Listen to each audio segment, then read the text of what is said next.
Are those his gums or his lips?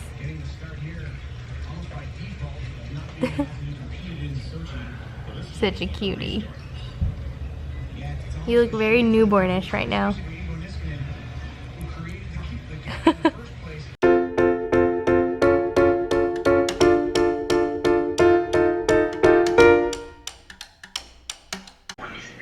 Modern technology. How cool is it that we're sitting here in Beaufort, South Carolina, watching our church back home in Missouri on Facebook live.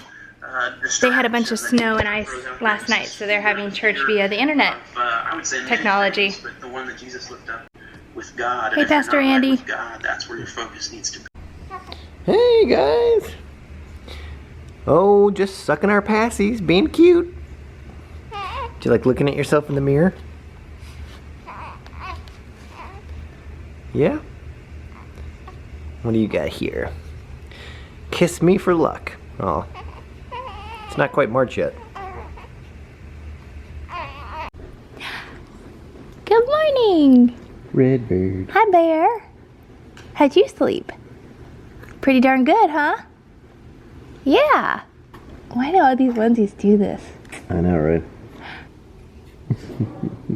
Not having it today. It's pretty serious. Little Lindo June. You don't like this camera. Good morning. Bless you. Big sneeze. Look, is that your kitty kitty? That's your kitty. That's Iris. Yeah, that's your baby. You like that kitty kitty?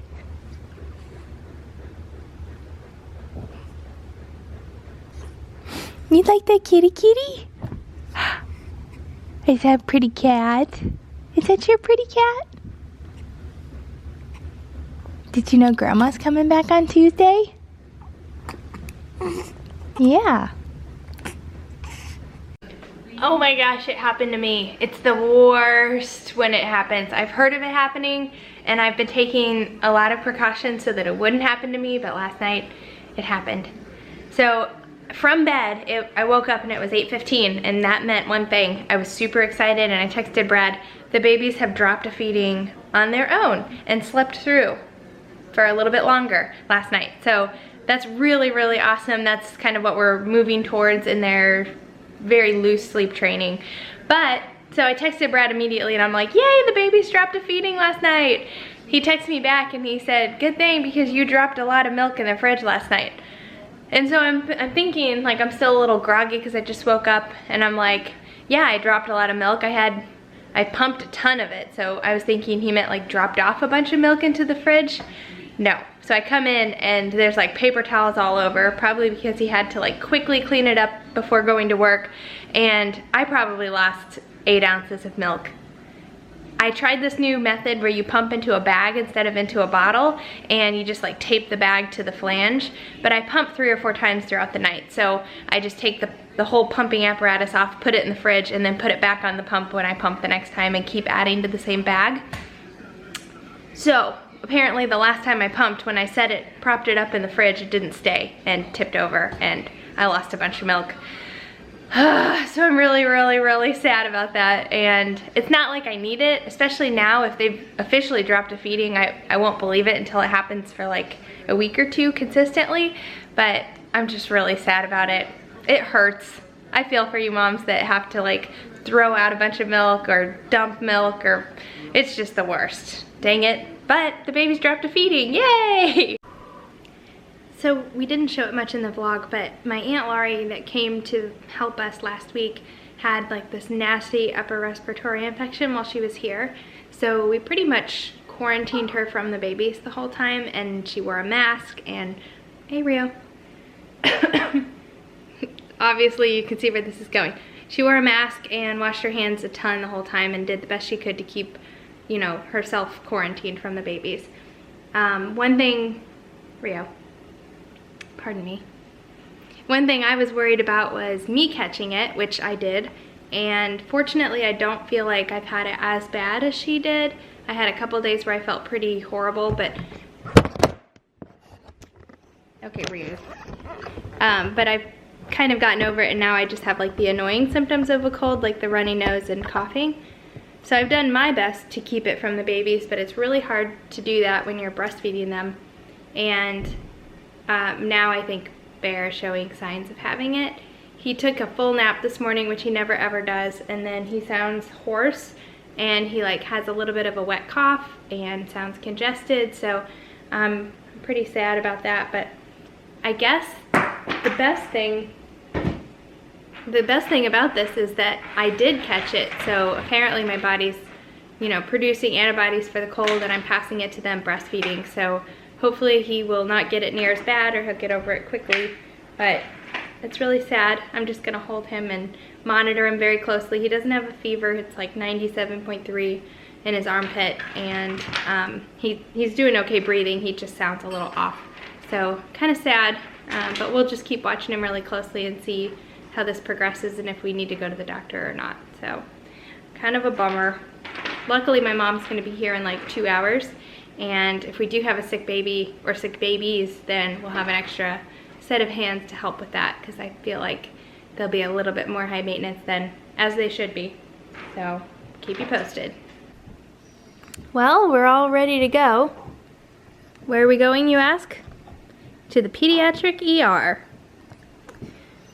This poor guy has gradually been more congested and nasally and coughy as the day's gone on, but he's still smiley, right? Right, Bear? Just not at the moment. So our pediatrician's office is awesome. They have a 24-hour like nurse on call, so you can just call them with their symptoms and then they'll make a recommendation. And so I called, and she said she didn't want to freak me out, but combining the fact that he was premature technically and that he's so young, under 6 months, they want to check his chest with a stethoscope and make sure that there's not, I don't know, I don't even know why. I don't know either. So we should find out. We have to go to the pediatric ER that's associated with their pediatrician's office, which is an hour away. And it's almost, what time is it? Almost 8. Almost 8 o'clock at night. So Brad's gonna stay here with Lyndall, and fortunately my mom just got here today, so she's gonna come with me to take Bear to the ER to get checked out. But he sounds pitiful. I wouldn't have been able to sleep tonight anyway, so better to get him checked out, I guess. Poor little guy. Poor little Bear. Aw. Certainly did. I certainly for this one. He doesn't mind it. Oh, he minds it. Oh, he does. Oh, yeah, he does.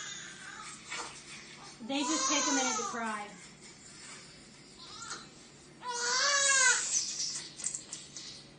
Come on, we're just doing a really good suction, but it's still going to be similar to what you do, okay? Okay. Hold the little nose, and sometimes it really helps to have another hand. For sure. When I do my sons, I hold them with my little feet. So you want to do it gently. You don't want to go too far up in the nose. There we go. I know. He wanted that one. Okay. So, quick update. We had a long night. We ended up, I think I said we were going to the pediatric ER. So we went, they did a good suctioning on him and then tested him for RSV. He tested positive for RSV. Sorry if it's loud in here. I have the shower running, and we're going to use this room as a humidifier for him just for a little bit. I wanted something quicker than an actual humidifier, so we're doing the shower thing for right now. It's very foggy, isn't it? But yeah, that was one of the worst nights of my life, I think. But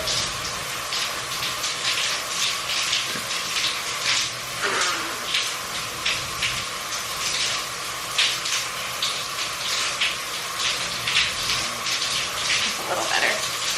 Having a sick baby is not fun. It's really, really bad. And I'm just praying that Lyndall doesn't get it because I can't imagine having two of these guys as thick as he is. So we go back to the pediatrician today. I'm waiting for a call back to see when we're supposed to do that, and we'll kind of determine what our course of action is. Turns out like Friday or Saturday is going to be when this is peaking, or when it's the worst. So I can't imagine it being much worse than it is now. We have this battery operated nose sucker thing that we're using on him, and that seems to help a little bit, but he's just really congested and will cough and choke, and it's just the worst thing. So that's a quick update.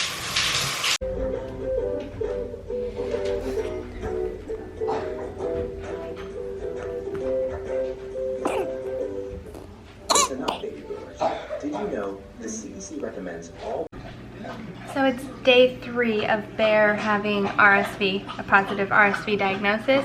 We saw the pediatrician yesterday, as I mentioned, and one thing I love about our pediatrician, love and hate, is that he's so nonchalant about everything. And so he was totally reassuring. I was hoping he would be that way, and pretty much said every kid gets RSV at some point in their childhood, and by the age of 4, if you test them for immunity of RSV, like 98% of them will have already had it at some point. It just stinks that they're so young when they're getting it. I say they because he said it's guaranteed that Lyndall's gonna have it and she'll start showing symptoms in 2 to 3 days. I think she's already started. So as of like the middle of the night last night. So not much rest around here. We're keeping a really close eye on him. I'm really thankful now that we have the Owlet monitors, because it tests their oxygen saturation in their blood, and that's basically what they would go off of when they decide whether or not they're going to admit the babies into the hospital. So that's comforting to me, because then I'm looking for things called retractions, which our pediatrician taught us to look for, but they're really subtle sometimes and like hard to know what you're looking for. So I'm glad to have a second thing that I can go off of, the oxygen saturation, so that I'm not totally relying on my ability to look for retractions, which I'm not trained to do. And it just makes me feel much better having those things on them. So that's day 3. Supposedly day 4 or 5 is the worst. So I feel like we're managing it well though. We're using a lot of saline to like keep his nasal passage moist, and we're suctioning, but not, I feel like you can over suction them, and that's one thing our pediatrician thinks as well, is that suctioning them too much makes their nasal passage inflamed from the trauma of suctioning them, and makes it even harder for them to breathe eventually. So I'm trying to do it when I feel like they need it and not more than that. So that's kind of our plan right now. He also said to put breast milk in their nose. So I've been doing that a little bit too, and he said it puts the antibodies right where they need to be. So that's our plan right now. I don't feel like he's way worse. He wasn't way worse last night than he was yesterday. Yesterday he was definitely way worse than he was the day before that. So we'll see how it progresses, and I don't know, we'll see how Lyndall does too. So that's a quick update.